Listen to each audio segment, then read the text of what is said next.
Welcome back to another episode, guys. In today's episode, I'm going to be talking about licking branches. That is correct. You heard me right. Licking branches. Now, I don't know if you guys have heard of it yet. Some of you guys probably have. It's been out for a little while now. A lot of the guys, they've been using it. But essentially, what it is I'll show you. You want to get preferably like a vine. If you don't have a vine, I don't see why, a pretty big, like a stick, we'd say, why it wouldn't work. But pretty much what you do is you find wherever your tree stand is or your ground blind, wherever you want to shoot at, right? So for instance, for me and my tree stand's like right here in this tree, okay? So right here, it's a dead shot at like 20 yards. Have my trail camera right there. You want to put the licking branch dead even of your tree stand on where you want to shoot or your ground blind, and you want to have your trail camera pretty much facing it, because what it's going to do is it becomes a community scrape, right? So these deer, bucks, does, right, you want to have the licking branch, rubbing branch, whatever you want to call it, you want to have it so that for a deer, for his forehead to his jawline, anywhere for his head, that the deer can rub it. And what that's going to do, that's going to put the natural scent of that deer all over that. They're going to scrape the ground if they want. They're going to just pee on the ground. They're going to just let other deer know, hey, we're here. They're going to be able to communicate that way as well. You don't have to put any scent down, when rut season comes in, none of that. You just take this stick, you hang it from the tree, you tie it to the one end, and you find a branch that's up above, which, like I said, I'll show you guys how to do that. Then you take your rope, you tie it to that so it hangs, so that they hit it, and it's almost like a toy for them in a sense of way, where they're going to hit it, they're going to knock it around, they're going to rub on it. And like I said, all it does really is it gives them an area to rub, and it leaves their scent, so other deer know, hey, I'm here, and therefore, so they keep rubbing on it, and the scent just kind of keeps building up. And there's no better scent than a natural scent, right? You can buy all that stuff from the store, but it's still products, even if it is whitetail stuff, it's whitetails that aren't in your woods, right? So by you doing this, your deer are rubbing it, they're rubbing on it, they're putting their scent on it, so then they know it's safe. You don't have any scents coming out of the other products that you can buy in store that smell like deer, because who really knows what's in it? Who knows what that really smells like to a deer? But we all know that our deer in our woods are cool, and they know the smell of the other deer. They're cool with them, they know the smell. It's not nothing that's like, wait a minute, where did this deer come from? Where did that smell come from? So pretty much it's just a community scrape that they hit all year long. You want to kind of do it now.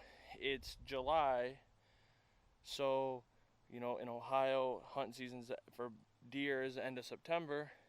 I'm gonna get it set up now in front of the camera, see what kind of bucks and velvet we have. Just see everything going on. They're gonna hit it all day long, and I've never really used one yet. This is gonna be the first year, so we're gonna experience this together.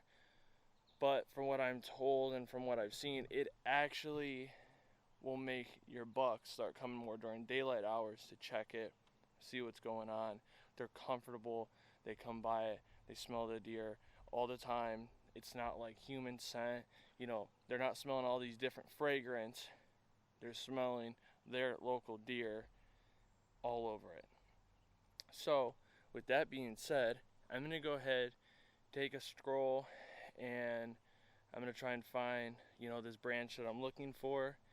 I will show you guys once I find it so you understand what to look for and what to get. And then I will show you guys how to hang it. So with that being said, I will see you guys here in a minute. Well, guys, I actually didn't even have to travel that far. I'm like 5 yards from where I was just standing at, where my camera's been, and my tree stands right behind me. And like I said, it's more of a vine that you really want to use.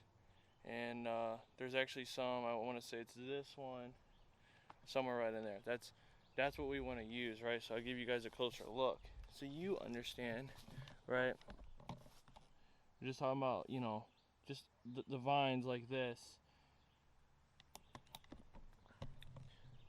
It's really good to use. That's what you want to use. It's very light, so you know, once you cut it and you hang it, it's not, you don't have to worry about your string or anything like that pulling. So I'm gonna go ahead and get up here, get this cut down, and I will go over lengths that you want to use for, you know, your situation. Once I get this one cut, we'll go over that. I'll show you how to hang it and how it should look when it's set up, and we'll just go from there. So I just got her all cut down, and I mean, she's probably 6.5, 7 foot long. So I do apologize that the angle is going to be probably not the best. I did forget my big tripod, so we're just going to make do with what we got. Note to self: if you're going to come cut down vines, your pocket knife is sharp, but it takes a long time to cut through. Don't forget a saw. But anyways, what we're going to do is I'm going to notch out an end of this just so the rope will hold better into it. I'm going to make a little notch, and then I will show you guys here in a second. I got to get a bigger stick to try and grab this branch above where I want it to pull it down, so that then I can tie the rope from the licking branch onto the tree. I'm going to make the rope long. I got to figure out how long I want to make it so that it's perfect. So you guys just go ahead and enjoy the footage, and yeah, sorry about the bad angle again.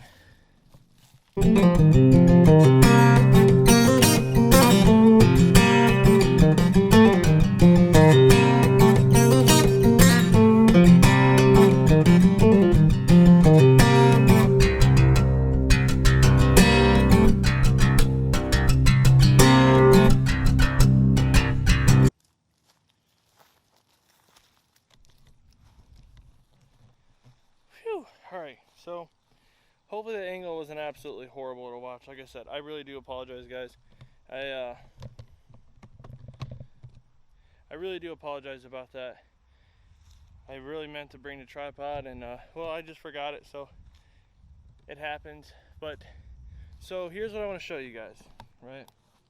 So here's how I did that. So I notched out that end and tied it to there, right? So I just had to pull it down. So now essentially what it's going to do is it's going to dangle here, and I'm actually going to have to cut it to roughly here, so to give you a perspective on that. So let's give you a perspective on this. So probably going to cut it to about right here. So, you know, if you're looking at it this way, you can say right below chin level. You know, I'm 6 foot, so you can go off that if you need. But just think about a deer on all four walking up to it to rub its head on it. So I may actually leave it a little longer for now, just so that it's not too short. And if I need to adjust it, I can. But just go ahead, like I said, and think about, you know, a deer wanting to rub on it. And I'm not going to disturb the ground. I'm not going to try and make a scrape. I'm going to let them do it all on their own. I actually have to tweak my camera some because, so I have to tweak my camera because you figure camera's right here, so it's a little off. What I want you guys to understand though is my tree stand is right there, right? 20-yard shot right to the licking branch. Be right in front of the camera. So I'm going to go ahead and kind of finish it up here. I just wanted to give you guys a little how-to video on how to hang this, and I'm going to be giving you guys my honest review. I'll be actually sharing the footage that I get from the trail cameras with you guys, and we can kind of learn together and go along with this season and see, does this make a difference? Does a licking branch make the bucks when it come out in daytime? We're going to find that out here on this channel this hunt season.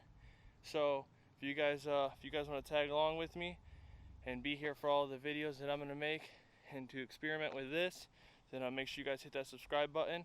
And if not, well, hopefully you learned something from this video. So thank you guys so much for watching, and I'll catch you on the next one.